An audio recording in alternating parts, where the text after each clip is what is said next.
Hey everyone, this is Vikas Singh Thakur, and in this video, I will be talking about 6 different fields in robotics that you could definitely try to pursue on. Because these are the field that I really think there are lots of research is happening here. And if you're someone who really want to pursue robotics as their career in the future, then these are the field that you could try on, try to do more research on. So let's get started with it. So first thing is the soft robotics.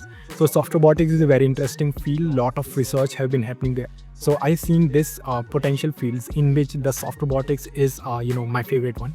And I really think that this has a great potential ahead, because if you see, even if we are talking about humanoid robot, they have multiple gears, they have multiple rigid body, multiple rigid parts in them.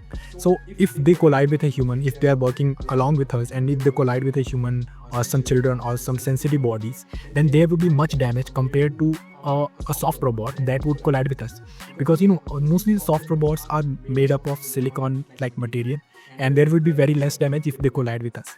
So I really think that the soft robot has a multiple application other than the humanoid also.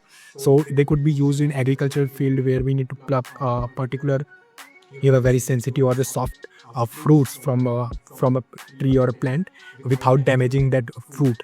So this is a small application of it. There are lots of other application in medical also, where we need to do some surgery, or we need to build a device or a robot that could operate with the human organ or something like that.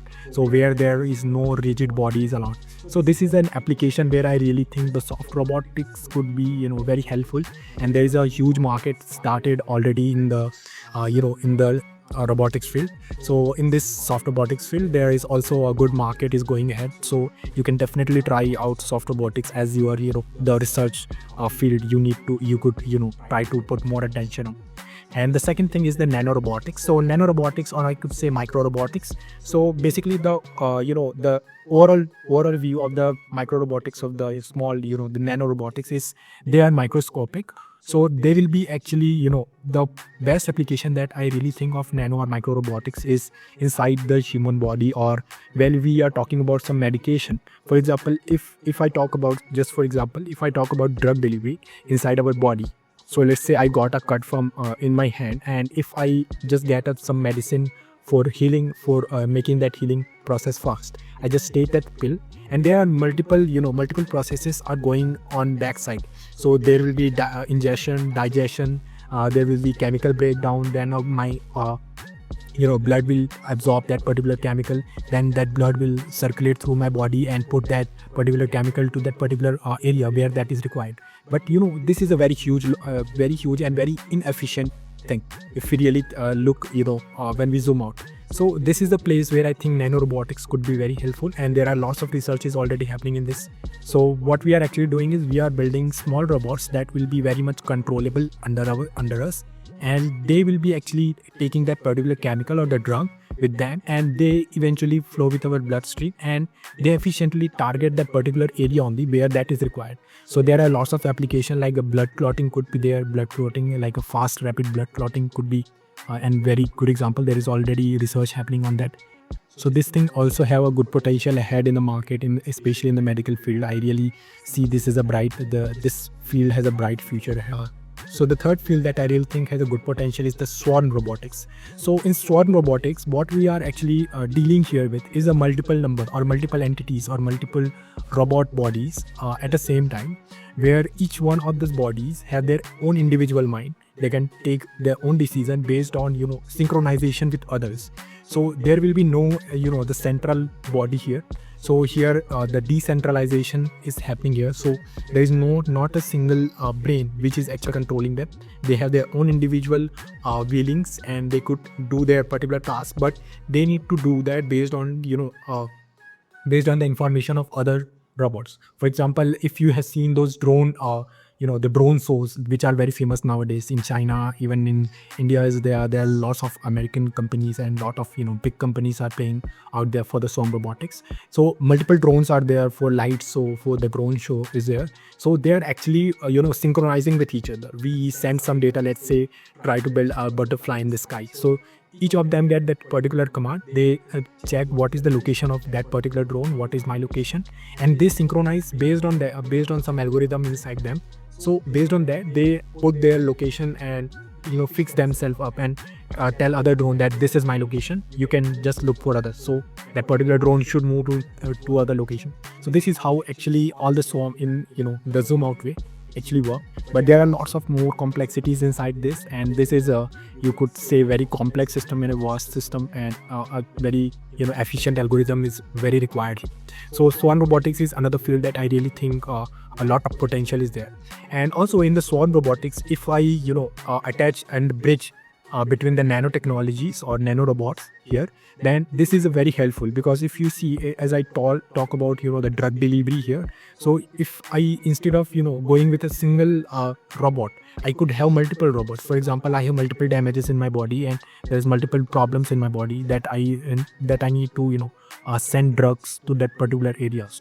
So I could actually do, going with the swarm robots, I could target multiple parts inside my body. So that will make it more efficient. So this is another field that I think, the bridging between nanorobotics and swarm robotics will be very helpful in biotechnology or in other lots of applications. So this is one example of it.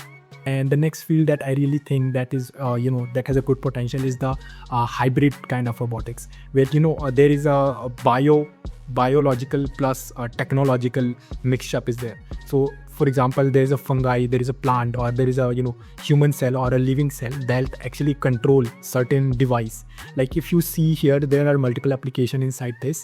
So if I'm talking about mostly like a cyborg kind of thing, mostly like those if you have seen those cyborg kind of movies, there are the combination between the machines and the human body or the living tissue is happening there. So there are lots of technologies, lots of research is happening here, because if you see bionics actually, so if I lost my upper limb somehow, that I could have a prosthesis that will be synchronizing with my actually tissues and the neurons in my inside, and they will be working based on my synchronization. So this is a kind of thing I really think has a great potential, because there are lots of disabilities and lots of people are suffering from different kind of disabilities, and this is a field I really think is very impactful for the future ahead. And the next thing that I think the very trending one, that is the humanoid. And humanoid, the 2025 and 26 is called, also known as to be the year of humanoid. Lot of humanoid robots, bipedal robots are there. They are working on those agentic AI kind of things, so they have their own consciousness.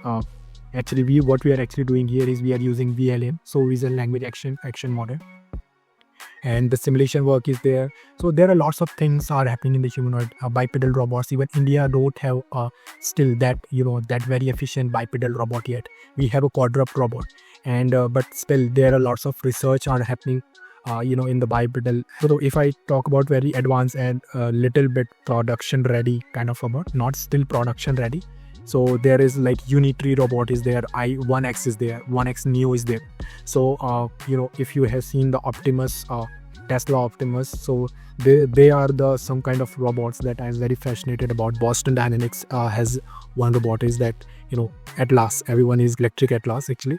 So nowadays there that the new model which is going to upcoming this year or the next year, but next year is a very fascinating one and has a good industry and application on them. So there are also robotics companies in India, like the one the iHub is there, Mux Robotics there. So they are really doing great in this field and in humanoid robotics especially. So these are the field I really think you could actually try your hands on and try to build your foundation on.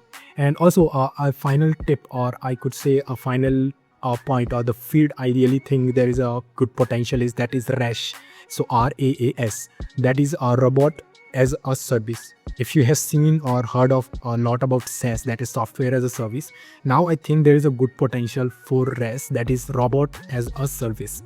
So if I talk about the rehabilitation center, medical centers, or even big industries where lots of logistics supplies or lots of things are there that it needed to be done, then instead of those industries, instead of buying that particular robot that cost a lot of money, they actually hire some robot for their for their industry or for particular task. Let's say in hospitality or in rehabilitation center, they just buy that particular robot for rent and you rent them. So RaaS is something robot as a soft robot as a service is something that has a very good potential. I really think that could also change a lot of think ahead. Instead of just renting our software, we are actually renting a physical physical humanoid robot or some collaborative robot or some industrial robot to them. So that could easy their task, and with low cost they could perform certain kind of application in their whatever they really want to put that into. So this is another field I really think you could try to have your minds on. I have actually made all these points only on a rough basis, so you can actually do a lot of research on it, and there is definitely require a lot of research on it, because so I cannot explain everything in this short video. You need to do more research on this field and try to have your hands on and try to build some foundation on it, try to have some ideas, try to do some research on this field. And also, if you are liking my content and if you want to get more updates on robotics field, and if you are someone who is just getting started with robotics and want to learn basics on it, then please do subscribe my channel and hit the like button if you like the content here. And please do comment down if there is some feedback, if there is some video I really need to work on or I need to make for you.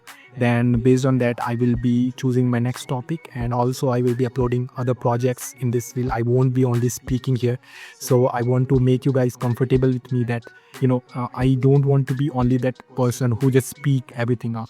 I actually do multiple things. I have building robots. I have actually worked on a humanoid robot. I'm working on i6 scene. I have spent a lot of time in this, so you can trust me, and I can trust you also that you are going to do something better.